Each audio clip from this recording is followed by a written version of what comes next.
71세 가수 태진아에게 왜 이런 비극적인 종말이 찾아왔을까?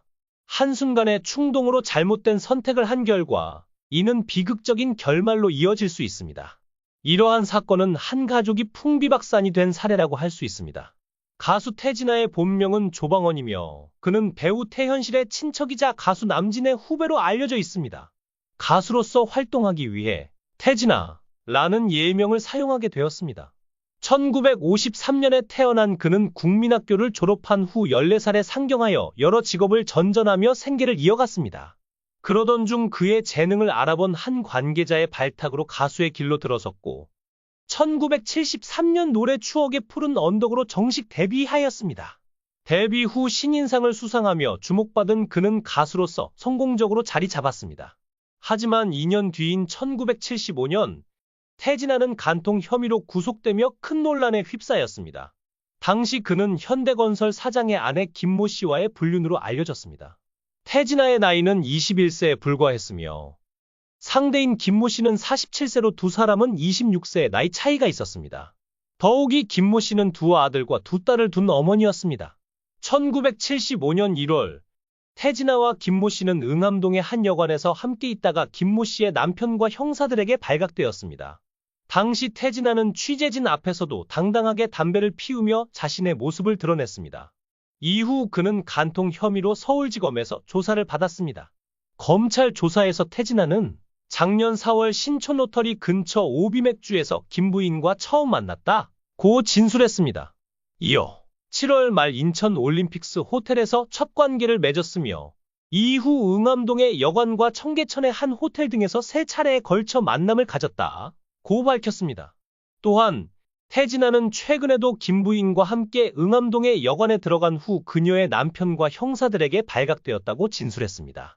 이 사건은 당시 사회적으로 큰 충격을 안겼으며 태진아의 이미지에 큰 타격을 주었습니다. 시간이 지나면서 그는 다시 가수로서 재기를 시도했으나 이 사건은 그의 과거를 떠올리게 하는 논란 중 하나로 남아 있습니다.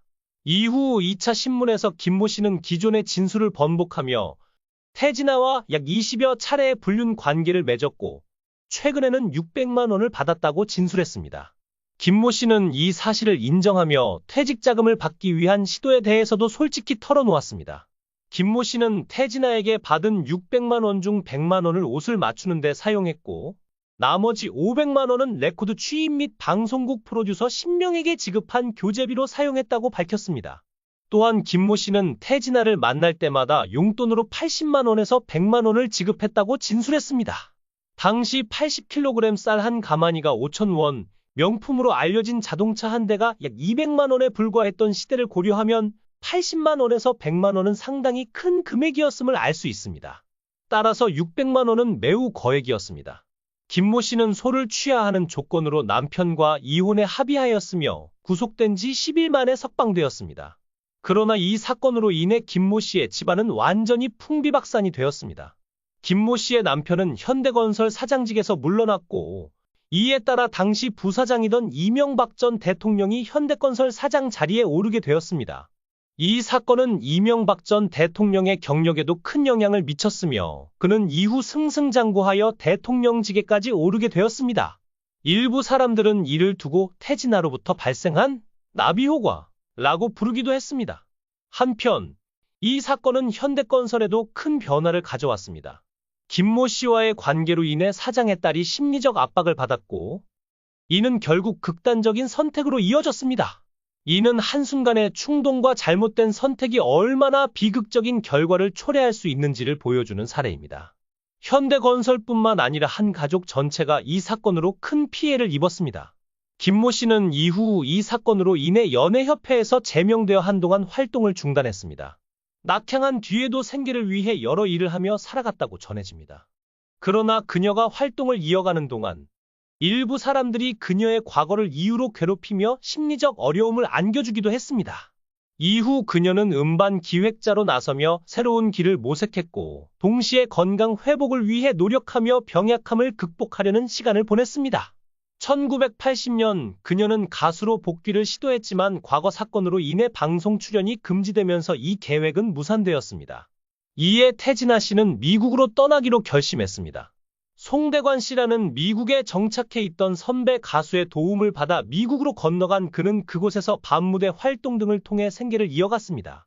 송대관과 태진아는 경쟁자로 자주 언급되곤 했지만 실제로는 라이벌 관계라기보다는 서로를 도우며 살아가는 친구였습니다. 두 사람은 서로 자가용을 빌려줄 정도로 깊은 우정을 유지하며 어려운 상황에서도 서로를 믿고 의지했습니다. 1984년 태진아는 마침내 방송 출연 금지가 해제되며 한국에서 다시 활동을 시작했습니다. 음반을 발표하며 가수 활동을 재개한 그는 다시 미국으로 돌아가며 활동을 이어갔습니다. 1989년에는 곡 독경으로 주목받기 시작했고 1990년에는 거울도 안 보는 여자로 가요 톱10에서 골든 커플상을 수상하며 톱스타 반열에 올랐습니다.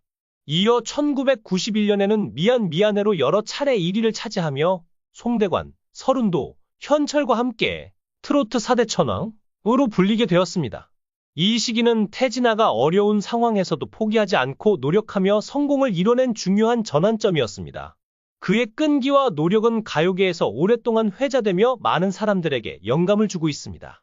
2010년 태진아 씨는 송대관 씨의 후임으로 제5대 대한가수협회 회장으로 취임하게 되었습니다. 이와 관련하여 가수 현진영 씨는 태진아 씨가 임재범과 함께 1990년대 가요계의 3대 군기반장 중 한 명이었다고 언급한 바 있습니다. 항상 웃는 모습을 보이지만 그 속을 알 수 없어 더욱 무서운 인상을 주는 인물로 기억된다고 했습니다. 트로트 가수 중 뽕짝 장르로 유명했던 지박사는 2014년 트로트 오디션 프로그램 트로트 X에 참가자로 출연했으며 태진아 씨는 해당 프로그램의 심사위원으로 활동했습니다. 당시 태진아 씨는 지박사의 무대를 불편한 표정으로 바라보며 찌푸린 얼굴을 한 채 태도를 취했습니다. 지박사가 부르는 뽕짝 스타일의 곡에 대해 공공연히 멸시하는 태도를 보였다는 이야기도 전해졌습니다. 이로 인해 태진아 씨와 지박사 사이에 신경전이 있었다는 이야기가 퍼졌습니다. 일부 사람들은 태진아의 태도 때문에 지박사가 더 이상 뽕짝 앨범을 내지 않았을 것이라는 추측을 하기도 했습니다. 아이러니하게도 과거 태진아 씨 역시 뽕짝 앨범 3장을 발매한 바 있습니다. 이에 대해 태진아 씨가 자신의 과거를 잊고 다른 가수들을 비난하는 것은 아닌가 하는 비판도 있었습니다.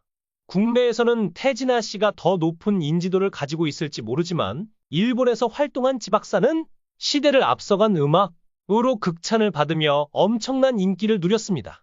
반면 태진아 씨 역시 일본 진출을 시도했으나 트로트 한류를 만들겠다는 포부와 달리 관객 2명 앞에서 공연을 할 정도로 저조한 반응을 얻으며 사실상 실패로 끝났습니다. 이에 대한 자격지심이 지박사를 향한 태도에 반영되었을 수 있다는 의견도 제기됩니다. 이외에도 태진아 씨는 견미리 씨와 관련된 사건을 포함하여 여러 구설수에 휘말린 바 있습니다. 그는 조작 논란, 카지노 관련 혐의 등으로 화제가 되었으며 전국 노래자랑 시상식에서 수상자를 가볍게 포옹하려다 밀쳐내는 모습 등 논란을 일으키는 행동으로도 주목받았습니다. 지금까지 시청해주신 여러분, 정말 감사합니다. 여러분의 소중한 관심과 의견은 저희에게 큰 힘이 됩니다. 좋아요와 구독 잊지 마시고요.